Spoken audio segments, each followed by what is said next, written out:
Get it! Oh. Basically, a bunch of students have gotten together and created games for virtual reality.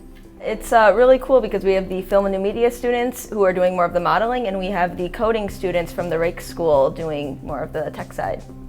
I'd never done VR before, and upon doing it, I realized how cool it was, and having the chance to make something in VR is just an amazing experience. Computer science handles all of the programming, the interactions, scripting, and then the film students make all of the designs, all of the models. So I demoed a spaceship today. I wrote all of the code that makes the spaceship move and fire weapons, and my partner designed the spaceship and what the missiles look like, how the explosions work. You know, I was a little concerned about how well it would work out when we started the class, but it's been awesome. Collaborating is pretty beneficial because neither of us knows how to do everything. So I know how to do the coding part and they know how to do the modeling. And it's really nice because without them I wouldn't have all the assets to put into the game, and it's really useful. Virtual reality is essentially like putting a TV right in front of you that you can look around on all sides. It's kind of like being in the real world, but everything's fake. It's really immersive. You put it on and it's like you're there. It's kind of weird to describe, but your brain actually thinks that you're there. We made a sort of creepy carnival in the woods, but it's more of just a fun game where you can throw things and just experience the world.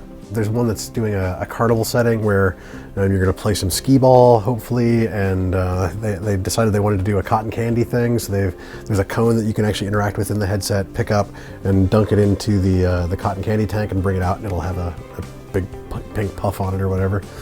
Just trying to explore with ways to control the interaction and freedom inside the space. It's intended to be a fully immersive experience.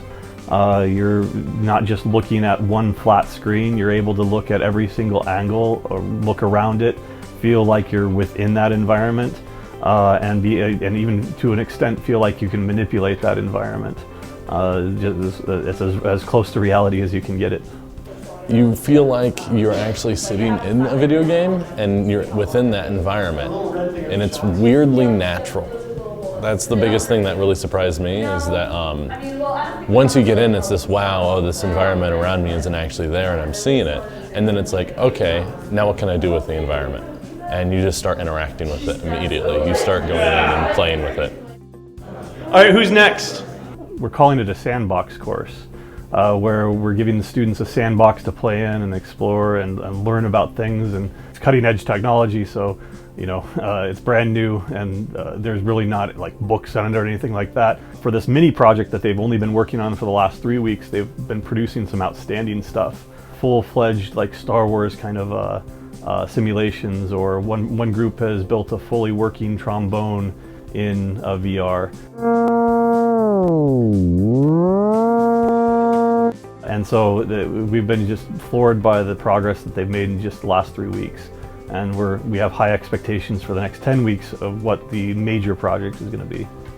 So neither side can work in a vacuum. They have to be collaborating at every point to know that, well, you have to change this because it's caused a problem on my side, or what I've done has caused a problem on your side. So they have to update things and work side by side the entire time, and they're in constant communication. So we've had to really adapt and change things as we go along. But the students have done excellent at adapting, and they've just been producing really, really cool stuff. Far beyond, even in the first 3 weeks here, they've produced something that I was expecting for their final projects, and so now we kind of set our expectations low, and we should have set them a lot higher. So every time we come in, they are putting up their latest updates and testing them up on the big screen, and every single time they do that, my jaw drops that, wow, how did you do that? And that's exactly what we were looking for. It's fantastic to see these students, just the light bulb moments that keep coming on in each class as they figure out one little piece of code or how to make this model work in this scale, and they're growing by leaps and bounds. I had no idea what to expect. They're much further along than I ever thought they would be in 5 weeks. I kind of see this as the first sort of trial run of what we're hoping to do in the Carson Center on a much larger scale. There's no rules. You come in and you create. I really do think that this is how how education needs to be done, and with this collaborative environment and this very multifaceted team really makes a best learning experience. I'll have to deal with this in the future in my career, and it's a good thing that we're learning about it now, like how to collaborate across different disciplines.